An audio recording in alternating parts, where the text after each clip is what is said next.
1526 ईस्वी में ज़हीरुद्दीन बाबर ने हिंदुस्तान में मुग़ल सल्तनत की बुनियाद रखी। वो अमीर तैमूर की 5वीं नस्ल में 14 फरवरी 1483 ईस्वी को रियासत फ़रगाना के दारुल हुकूमत में पैदा हुआ। अभी 11 साल का भी ना हुआ कि वालिद शेख मिर्ज़ा वफ़ात पा गया।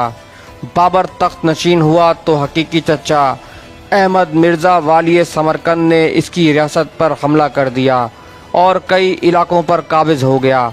इसका हकीकी मामू महमूद ख़ान भी पीछे ना रहा और इसने भी हमला किया लेकिन नाकाम रहा। समरकंद इसके जद्दे अमजद अमीर तैमूर का दारुल सल्तनत था। चचा अहमद मिर्ज़ा के फौत होने के बाद बाबर ने समरकंद पर कब्ज़े के लिए हमला किया और इसे फ़तह कर लिया। बाबर ने फ़ौज को समरकंद में लूट मार से मना कर दिया। यहाँ के लोग बाबर के मती हो गए, लेकिन एक नया बहरान पैदा हो गया। इसके मंगोल सिपाही जो माल गनीमत की लालच में आए थे वो साथ छोड़ गए और एक अमीर अहमद तंबल के साथ फरगाना वापस जाकर बाबर के सुतेले भाई जहांगीर मिर्ज़ा को तख्त पर बिठा दिया। बाबर वापस फरगाना हमला करने के लिए निकला तो समरकंद पर इसके चचाजाद भाई सुल्तान मिर्ज़ा ने कब्ज़ा कर लिया। बाबर दोनों रियासतों से महरूम हो गया। फ़ौज साथ छोड़ गई और सिर्फ 200 जवान साथ रह गए। कुदरत मेहरबान हुई और रियासत के एक इलाके मरगनान के हाकिम अली दोस्त ने इताअत कबूल की और पूरी मावनत की। यहाँ फ़ौज भर्ती करके रियासत फ़रगाना पर हमला किया। कब्ज़ा तो ना कर सका, लेकिन भाई से मुआहदा हो गया कि मिलकर समरकंद फ़तह करें और समरकंद बाबर जबकि फ़रगाना जहांगीर मिर्ज़ा के पास रहेगा। ऐसा ही हुआ, लेकिन सकून कहाँ था। शेबानी खान उज़्बेक ने बाबर को समरकंद से बेदखल करके जला वतन कर दिया। अब बाबर ने अपने पुराने दुश्मन मामू को साथ मिलाया और फ़रगाना पर हमला कर दिया। ये अक्सी पहुँचे तो पुराने अमीर अहमद तंबल के भाई बायजीद ने साथ दिया और अक्सी पर कब्ज़ा करवा दिया। ये कब्ज़ा भी ज़्यादा देर ना रहा क्योंकि ये बायजीद इसके ख़िलाफ़ हो गया।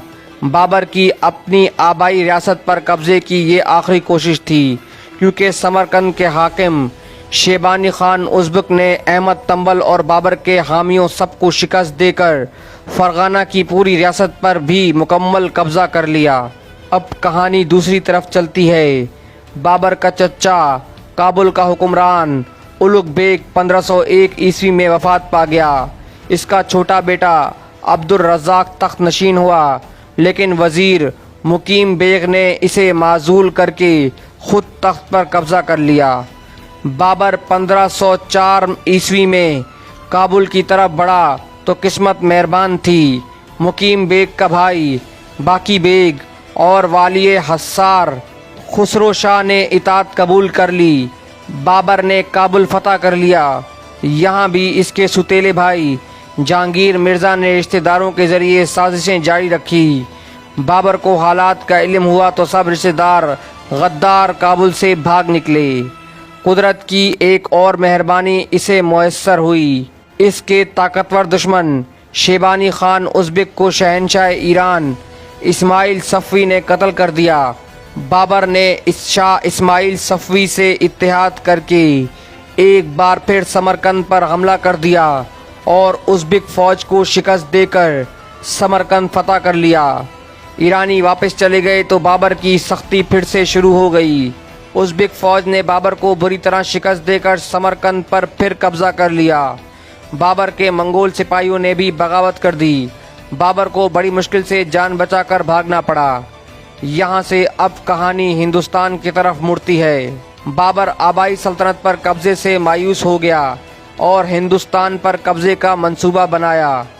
मुग़ल बादशाह ज़हीरुद्दीन बाबर और सुल्तान इब्राहिम लोदी शाह दिल्ली के दरमियान 1526 ईस्वी में पानीपत के मैदान में जंग हुई।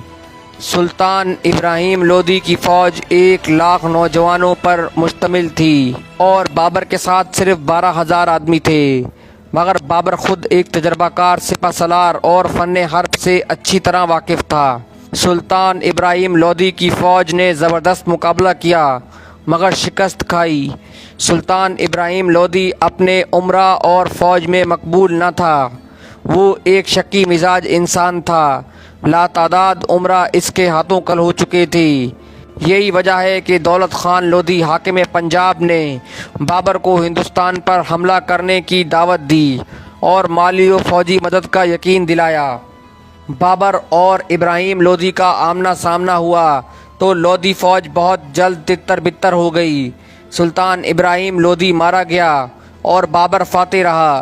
पानीपत की जंग में फतह पाने के बाद बाबर ने हिंदुस्तान में मुग़ल सल्तनत की बुनियाद रखी। बाबर फातिहाना अंदाज में दिल्ली में दाखिल हुआ। यहाँ इसका इस्तकबाल इब्राहिम लोधी की माँ ने किया। बाबर ने निहायत अदब व एहतराम से इसे माँ का दर्जा दिया। दिल्ली के तख्त पर कब्ज़ा करने के बाद सबसे पहले अंदरूनी बगावत को फ़ुरू किया, फिर ग्वालियर, हिसार, रियासत मेवात, बंगाल और बिहार वगैरह को फतह किया। इसकी हुकूमत काबुल से बंगाल तक और हिमालय से ग्वालियर तक फैल गई। वो दिसंबर 1530 ईस्वी में बड़े अजीब वाक़े के बाद फौत हुआ। इसका बेटा हुमायूं सख्त बीमार हो गया। बचने की कोई उम्मीद न रही तो बाबर ने इसकी चारपाई के गिर्द 7 चक्कर लगाए और कहा, ए खुदा, हुमायूं की बीमारी मैंने ले ली। हुमायूं तंदुरुस्त होने लगा और बाबर की सेहत ख़राब हो गई। बिल आखिर बाबर का इंतकाल हो गया।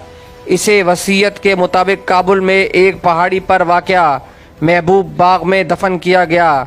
ज़हीरुद्दीन बाबर की पूरी ज़िंदगी मैदान जंग की ज़िंदगी है। इक़्तिदार की कशमकश और अपनी जान बचाने, अपनी ज़िंदगी को महफूज बनाने की जिद्दोजहद है।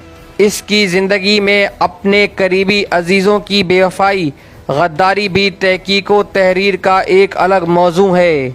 बाबर ने हिंदुस्तान में जिस सल्तनत मुग़लिया की बुनियाद सख्त मेहनत और जंगो जदल से रखी, आने वालों की नालायकी, नाअहली और अयाशी व बुज़दिली ने इसका अंजाम रुस्वा कुन बना दिया।